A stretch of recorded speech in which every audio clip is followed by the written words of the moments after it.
આજે આપણે ધોરણ 10માં સ્વાધ્યાય 13.1 એનો દાખલા નંબર 5 છે શીખવાના છીએ. એની અંદર કહે છે કે એક છૂટક વેચાણ બજારમાં ફળ વેચનારાઓ બંધ ખોખામાં કેરીઓ વેચે છે. મતલબ કે અત્યારે કેરીની સિઝન ચાલે છે, એટલે કે અહીંયા જે એક છૂટી બજાર છે અને એની અંદર બંધ ખોખાની અંદર કેરીઓ છે વેચે છે. પછી કહે છે કે આ ખોખાઓમાં કેરીઓ એ જુદી જુદી સંખ્યામાં હતી. મતલબ કે બધા ખોખામાં એક સરખી કેરી નથી. કોઈકમાં એકાદ બે વધારે હતી તો કોઈકમાં એકાદ બે ઓછી હતી. એટલે કે જેટલા પણ ખોખા છે એ બધા જ ખોખાની અંદર અલગ અલગ સંખ્યાઓમાં કેરી હતી. પછી આગળ વાત કરે છે કે ખોખાઓની સંખ્યાના પ્રમાણમાં કેરીઓનું આવૃત્તિ વિતરણ નીચે પ્રમાણે હતું. એટલે કે અહીંયા આપણને જે દરેક ખોખાઓમાં કેટલી કેરી છે એ આપણને અહીંયા આપ્યું છે કે ભાઈ અહીંયા 50 થી 52 કેરી હોય એવા 15 ખોખા હતા. પછી 53 થી 55 કેરી હોય એવા 110 ખોખા હતા. 55 થી 58 કેરી હોય એવા 135 ખોખા હતા. 59 થી 61 હોય કેરી હોય એવા 115 ખોખા હતા. અને છેલ્લે 62 થી 64 કેરી હોય એવા 25 ખોખા હતા. હવે આગળ આપણને કહે છે કે ભાઈ બંધ ખોખામાં મૂકેલ કેરીઓની સંખ્યાનો મધ્યક છે એ શોધો. અને પછી આગળ વાત કરીએ છીએ કે મધ્યક શોધવા માટે તમે કઈ રીત પસંદ કરી? યસ, તો હવે આપણે એકદમ સહેલી રીત જ પસંદ કરશું, યુઆઈ વાળી.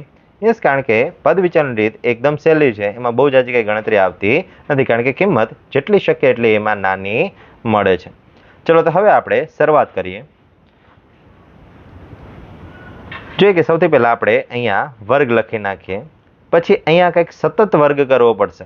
હવે જરાક આ વર્ગને ધ્યાનથી જોઈએ તો પહેલો વર્ગ છે અહીંયા 52 પૂરો થાય છે અને પછીનો જે વર્ગ છે ને એ 53 ચાલુ થાય છે. મતલબ કે એક સંખ્યા ગેપ આવે છે, કન્ટિન્યુઅસલી વર્ગ, સતત વર્ગ નથી. એટલે આપણે અહીંયા શું કરવું પડશે કે આ જે વર્ગ છે ને એને પહેલા તો સતતમાં ફેરવવો પડશે, પછી આપણે દાખલો છે આગળ કરી શકીશું. તો હવે જોઈએ કે ભાઈ સતતમાં ફેરવવા માટે કરવાનું શું? તો કે આગળની જે સંખ્યા છે મતલબ કે અધસીમા, એમાંથી આપણે 0.5 બાદ કરવાના અને પાછળની જે વર્ગની સંખ્યા છે એટલે કે જેને આપણે ઉર્ધ્વસીમા કહીએ છીએ એમાં 0.5 ઉમેરવાના. ધારો કે 50માંથી 0.5 બાદ કરી દઈએ એટલે ત્યાં મળશે આપણને 49.5 અને 52માં આપણે 0.5 ઉમેરી દઈએ એટલે ત્યાં આપણને મળશે 52.5. ચલો સેમ એ રીતે પછી આગળ તો કે 53 છે એમાંથી 0.5 બાદ કરી દઈએ એટલે આપણને મળશે 52.5 અને 55માં 0.5 એડ કરી દઈએ એટલે આપણને મળશે 55.5. સેમ રીતે 56માંથી 0.5 બાદ કરી દો એટલે આપણને 55.5 મળ્યા અને 58માં 0.5 એડ કરી દઈએ એટલે આપણને મળશે 58.5. સેમ રીતે ક્રમશઃ 59 એમાંથી આપણે 0.5 બાદ કરી દઈએ એટલે આપણને મળશે 58.5 અને 61માં આપણે 0.5 ઉમેરી દઈએ એટલે મળશે 61.5. સેમ રીતે 62માંથી 0.5 બાદ કરી દો 61.5, 64માં 0.5 ઉમેરી દો એટલે 64.5. અને હવે અહીંયા આપણે જોઈ શકીએ છીએ કે પહેલો વર્ગ જ્યાં પૂરો થાય છે ત્યાંથી જ બીજો વર્ગ ચાલુ થાય છે, બીજો વર્ગ જ્યાં પૂરો થાય છે ત્યાંથી ત્રીજો વર્ગ ચાલુ થાય છે. સેમ એ રીતે અહીંયા જ્યાં આગળનો વર્ગ પૂરો થાય એની પછીની સંખ્યાથી એટલે કે ત્યાંથી જ એના પછીનો વર્ગ છે એ ચાલુ થાય. એટલે આજે આપણને આવૃત્તિ વિતરણ મળ્યું એ સતત આવૃત્તિ વિતરણ કહેવાય. ચલો હવે સતતમાં ફેરવી દીધા પછી જેમ આપણે નોર્મલી દાખલો ગણીએ છીએ એવી રીતે ગણી નાખીએ. તો કે સૌથી પહેલા મધ્ય કિંમત શોધવાની. તો મધ્ય કિંમત શોધવા માટે આપણે કરતા હતા શું? તો કે વર્ગની અધસીમા અને ઉર્ધ્વસીમા બેનો સરવાળો કરીને 2 વડે ભાંગી નાખતા હતા. પણ હવે અહીંયા પ્રશ્ન થાય કે ભાઈ આપણે તો અહીંયા 2 વર્ગ મળ્યા, એક નોર્મલી જે આપેલો છે વર્ગ અને બીજો સતત વર્ગ. તો હવે આપણે વર્ગની અધસીમા અને ઉર્ધ્વસીમા લેવાની ક્યાંથી? તો હવે અહીંયા જે નવો વર્ગ બનાવ્યો છે આપણે સતત વર્ગ, એના ઉપરથી જ આપણે એની અધસીમા અને ઉર્ધ્વસીમા લઈશું. જે જૂનો વર્ગ હતો એ ભૂલી જવાનો. હવે જે નવો જે સતત વર્ગ જે આપણે બનાવ્યો છે એને જ આપણે ધ્યાનમાં લેવાનું છે. તો ચલો સૌથી પહેલા તો આપણે અહીંયા મધ્ય કિંમત શોધી નાખીએ કે ભાઈ xi બરાબર શું થશે? તો કે અધસીમા અને ઉર્ધ્વસીમા બેનો સરવાળો. અધસીમા કેટલી છે? 49.5 પ્લસ ઉર્ધ્વસીમા તો કે 52.5 ભાગ્યા 2. ચલો હવે બેનો સરવાળો કરી દઈએ. 0.5 અને 0.5 આખા થઈ જશે એટલે 1 વધી આવશે.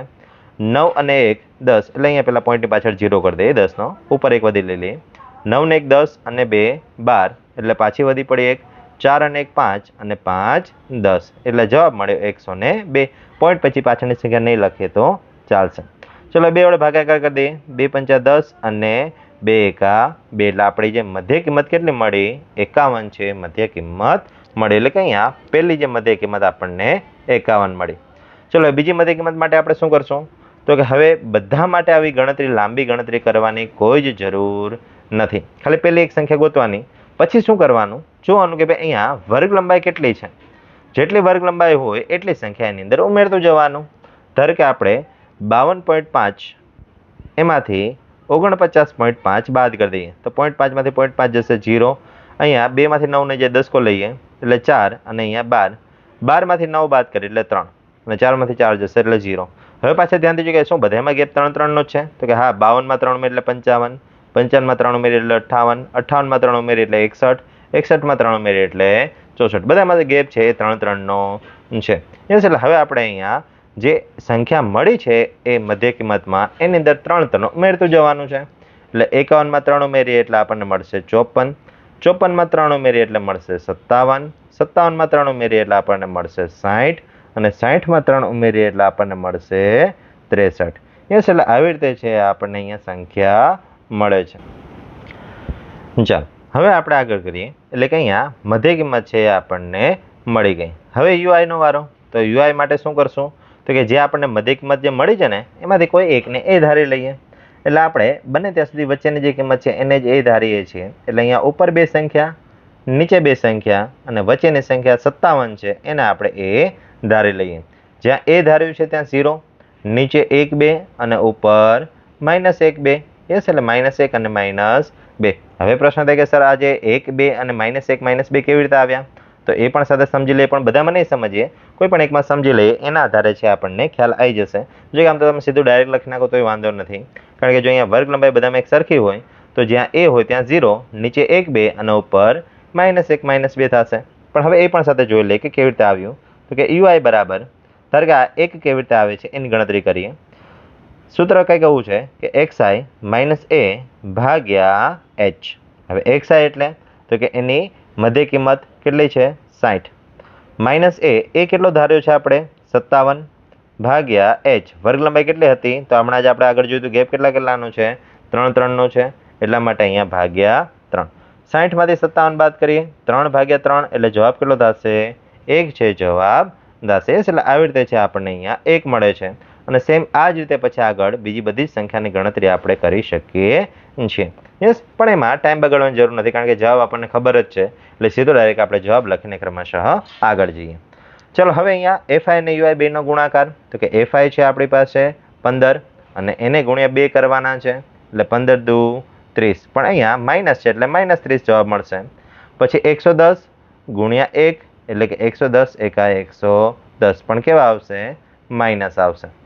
ચલો પછી 135 ગુણ્યા 0 એટલે 0 સાથે કોઈ પણ સંખ્યા ગુણાશે જવાબ 0 થઈ જશે. ચલો પછી 115 ગુણ્યા 1 એટલે 115. પછી છેલ્લે 25 ગુણ્યા 2 એટલે 25 દુ 50. હવે આપણે જરાક ધ્યાનથી જોઈએ તો એમાં અડધી સંખ્યા કંઈક માઇનસમાં આવી અને અડધી સંખ્યા પ્લસમાં આવી, એટલે બેની અલગ અલગ ગણતરી કરીએ. સૌથી પહેલાં આ જે માઇનસવાળી સંખ્યા છે એની ગણતરી કરી નાખીએ અને પછી આ પ્લસવાળી જે સંખ્યા છે એની ગણતરી કરશું. બે માઇનસવાળી સંખ્યાની ગણતરી કરીએ એટલે બે માઇનસ પ્લસ એટલે કરવાનો સરવાળો, પણ નિશાની મોટા પદની એટલે કે અહીંયા એકમના અંકમાં 0 અને 0 0, પછી દશકના અંકમાં 3 અને 1 એટલે 4 અને છેલ્લે 100ના અંકમાં તો 1 એકલો જ છે એટલે અહીંયા 1. સેમ એ અહીંયા આપણે જે પ્લસવાળી સંખ્યા છે એનો સરવાળો કરીએ તો કે 5 અને 0 એટલે 5, 1 અને 5 એટલે 6 અને 1 ના 1 એમને, એટલે કે અહીંયા 165 છે આપણને મળે છે. ચલો હવે 165 પ્લસ છે, 140 માઇનસ છે, મોટી સંખ્યામાં નાની સંખ્યા બાદ કરી દઈએ એટલે 165 માંથી આપણે 140 બાદ કરી દઈશું. નિશાની મોટી સંખ્યાની અને નિશાની મોટી સંખ્યા એટલે પ્લસની નિશાની આવશે. ચલો રફમાં ગણતરી કરીએ. 165 માઇનસ 140 એટલે અહીંયા 5 માંથી 0 જાય એટલે 5, 6 માંથી 4 જશે એટલે 2 અને 1 માંથી 1 જશે એટલે 0, એટલે આપણે જવાબ કેટલા આવશે અહીંયા 25 જવાબ છે આવશે. યસ, એટલે આવી રીતે છે આપણને અહીંયા 25 મળ્યું. અને આ શું મળ્યું તો કે સિગ્મા fi ui છે એ 25 મળે છે. ચલો એટલે અહીંયા જે સિગ્મા fi ui એ આપણને 25 મળી ગયું. હવે આપણે સિગ્મા fi એની ગણતરી કરીએ, મતલબ કે જે અહીંયા fi આપ્યું છે એ બધાનો સરવાળો કરી દઈએ એટલે ત્યાંથી આપણે સિગ્મા fi છે એ મળી જશે. સરવાળો કરીએ, એકમનો સરવાળો 5 અને 5 10, 10 ને 5 15 અને 5 20 20 નો 0 વધી પડી 2 2 અને 1 3 3 અને 1 4 4 અને 3 7 7 અને 1 8 8 અને 2 10 10 નો 0 પાછી વધી પડી 1 1 અને 1 2 2 ને 1 3 3 ને 1 4 એટલે અહીંયા જે સિગ્મા એફઆઈ આપણને કેટલા મળ્યા 400 મળ્યા. ચલો હવે આપણે સૂત્ર લખીએ અને એની અંદર જેની જેની જરૂર છે પછી આપણે ઉપરથી ગોતી લઈશું. સૂત્ર યાદ કરીએ તો શું હતું તો કે x બાર બરાબર a plus sigma FI UI છેદમાં સિગ્મા એફઆઈ ગુણ્યા h. ચલો હવે એ કેટલા છે તો કે આપણે અહીંયા ઉપર જોઈએ એ કેટલા ધાર્યા છે આપણે 57 એટલે અહીંયા લખી નાખીએ ભાઈ એ બરાબર 57 કે જેથી કરીને પછી કિંમત મૂકવામાં સરળતા રહે એટલે પહેલાં આપણે ઉપર બધું લખી જ નાખીએ. પછી સિગ્મા એફઆઈ યુઆઈ કેટલા મળ્યા હતા આપણને 25 એટલે ત્યાં લખી નાખીએ સિગ્મા એફઆઈ યુઆઈ બરાબર 25. પછી છેદમાં નીચે સિગ્મા એફઆઈની જરૂર પડશે તો કે સિગ્મા એફઆઈ બરાબર આપણને 400 મળ્યા હતા. અને પછી છેલ્લે એચની જરૂર પડશે એટલે એચ એ વર્ગ લંબાઈ હતી. હવે યાદ કરીએ ફરીથી કે ભાઈ વર્ગ લંબાઈ હતી કેટલી ગેપ કેટલા કેટલાનો ચાલતો હતો તો કે 3 3ની સંખ્યાનો ગેપ ચાલતો હતો એટલે અહીંયા વર્ગ લંબાઈ એચ બરાબર કેટલા આવશે 3. ચલો હવે અહીંયા સાદરૂપ આપીએ તો કે સોરી પહેલાં હજી કિંમત મૂકીએ પછી સાદરૂપ આપીએ તો કે એ એટલે આપણા 57 સિગ્મા એફઆઈ યુઆઈ એટલે 25 છેદમાં સિગ્મા એફઆઈ એટલે 400 ગુણ્યા એચ એટલે 3. ચલો હવે અહીંયા 25 છે અને નીચે 400 છે એ બંનેના છેદ ઉડાડવાનો પ્રયત્ન કરીએ. ધારો કે 400 છે એને 25 વડે ભાગી નાખીએ અને જો સીધું ડાયરેક્ટ ફાવે તો 25નો ઘડિયો ફાવે તો ઠીક છે અને પહેલાં 5 વડે ભાગવાનું જે જવાબ આવે ને પછી પાછો 5 વડે છે ભાગવાનું. યસ આપણે અહીંયા નોર્મલી 25નો ઘડિયો તો આપણને બધાને આવડે 25 એકા 25 25 દુ 50 25 તેરી 75 એટલે આપણે નોર્મલી 25 વડે સીધો ભાગાકાર કરી દઈએ એટલે 25 એકા 25. ચલો 0 માંથી 5 નહીં જાય એટલે અહીંયા 3 વધશે અહીંયા 10 10 માંથી 5 જાય એટલે 5 3 માંથી 2 જશે એટલે 1. હવે ઉપરથી ઉતાર્યા 0 અને 25 છક 150 યસ એટલે કે અહીંયા 150 છે આવશે એટલે કે છેદમાં નીચે કેટલા આવશે તો કે ઉપર 25 એકા 25 અને નીચે 25 ગુણ્યા 16 એટલે એમાંથી 25 25 છે જતા રહેશે યસ એટલે કે ત્યાંથી 25 25 આપણે કાઢી નાખીએ. ચલો હવે વધ્યું શું તો કે અહીંયા 57 વધ્યા પ્લસ અંશમાં કેટલા વધ્યા તો કે 3 એકા 3 અને છેદમાં કેટલા વધ્યા 16. ચલો હવે આપણે શું કરીએ તો કે જે 3 છે એને 16 વડે ભાગાકાર કરી નાખીએ અને જે આવશે એ પછી આપણે 57માં ઉમેરી દઈશું. તો હવે પાછી અહીંયા રફમાં ગણતરી કરીએ પાછો ભાગાકાર કરીએ કે અહીંયા 3 એ અંદર લખીએ કારણ કે 3ને ભાગવાના છે. કેટલા વડે ભાગાકાર કરવાનો છે 16 વડે. ખાસ ધ્યાન રાખો કારણ કે ઘણીવાર આપણે શું કરીએ છીએ કે ભાઈ મોટી સંખ્યાને અંદર લખી નાખીએ નાની સંખ્યાને બહાર લખી નાખીએ એવું ન હોય. જે અંશમાં જે સંખ્યા છે એ હંમેશા અંદર આવશે અને જે છેદમાં સંખ્યા છે હંમેશા બહાર આવશે. યસ એટલે આ છે એ વસ્તુનું પણ આપણે ધ્યાન રાખીએ. ચલો 16ના ઘડિયામાં 3 આવશે ના 16ના ઘડિયામાં 3 નહીં આવે એટલે આપણે 0 મૂકી પોઈન્ટ મૂકીને એક 0 ઉતારીએ. 16ના ઘડિયામાં 30થી નાની સંખ્યા તો કે 16 એકા 16 અને 16 દુ 32 મોટી સંખ્યા થઈ જશે એટલે 16 એકા 16 વડે જ ભાગ ચાલશે એટલે કે 16 એકા 16. 3 માંથી આપણે બાજુમાં 10 કો લઈ જઈએ એટલે અહીંયા 2 અને બાજુમાં 10 10 માંથી 6 જશે એટલે 4 અને 2 માંથી 1 જશે એટલે 1 એટલે આપણને અહીંયા 14 મળ્યા. ચલો હવે અહીંયા પાછું નવું સ્ટેપ છે એટલે આપણે અહીંયા 0 છે ઉતારી દઈએ.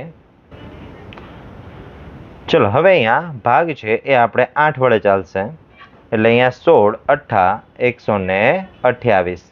ચલો 140 છે એમાંથી 128 આપણે બાદ કરી દઈએ એટલે 4 છે એમાંથી 10 કો લઈશું એટલે 3 અને અહીંયા 10 10 માંથી 8 જશે 2 વધશે 3 માંથી 2 જશે એટલે 1 વધશે અને 1 માંથી 1 જશે એટલે 0 વધશે એટલે આવી રીતે છે ત્યાં આપણને સંખ્યા મળશે.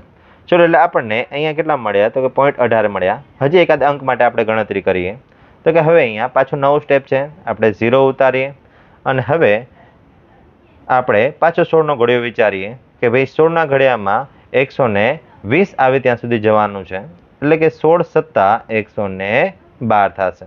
યસ અને 16 સત્તા 112 અને 20 માંથી આપણે 12 બાદ કરીએ એટલે 8 મળશે. હવે બહુ બધી આગળ કંઈ ગણતરી કરવાની જરૂર નથી પોઈન્ટ પછી 2 થી 3 અંક જેટલું ઇનફ છે.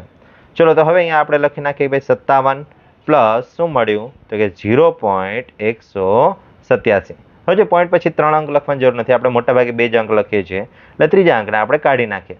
પણ જો કાઢી નાખશું તો એમને એમ નહીં નીકળે એ જોવાનું કે ભાઈ જો 5 થી અથવા 5 કરતાં મોટી સંખ્યા હોય તો આગળની સંખ્યામાં એક એડ કરીને નીકળે અને 5 કરતાં નાની સંખ્યા હોય તો નોર્મલ નીકળી જાય. આ જો નિયમ ખબર પડે તો ઠીક છે, અધરવાઇઝ ન ખબર પડે તો તમારે 3 અંક રહેવા દેવાના. એટલે કે જો ન ખબર પડે તો સીધું ડાયરેક્ટ 57.187 લખી નાખો તો પણ વાંધો નથી. અને જો ત્રીજો અંક આપણે કાઢી નાખીએ તો આગળનામાં એક એડ થઈ જાય એટલે અહીંયા કેટલા થશે તો કે 57.19 એ આપણો જવાબ થશે. એટલે આવી રીતે છે આપણને અહીંયા શું મળ્યું તો કે ભાઈ દરેક જે ખોખા છે એની અંદર જે કેરી હતી એનો મધ્યક છે આપણને મળ્યો. એટલે આપણે અહીંયા લખી શકાય કે ભાઈ જે દરેક ખોખા છે એની અંદર જે કેરીની સંખ્યા છે એનો મધ્યક છે એ આપણને 57.19 મળે છે. એટલે લખીએ કે ભાઈ તેથી દરેક ખોખામાં રહેલ કેરીનો મધ્યક x બાર બરાબર 57.19 અને જો 19 ના ફાવે તમે 187 પણ લખી શકો છો. બંને ચાલે, બંને સાચા જવાબ છે. એટલે આવી રીતે મળે છે અને અહીંયા આપણો દાખલો પૂર્ણ થાય છે. Thank you.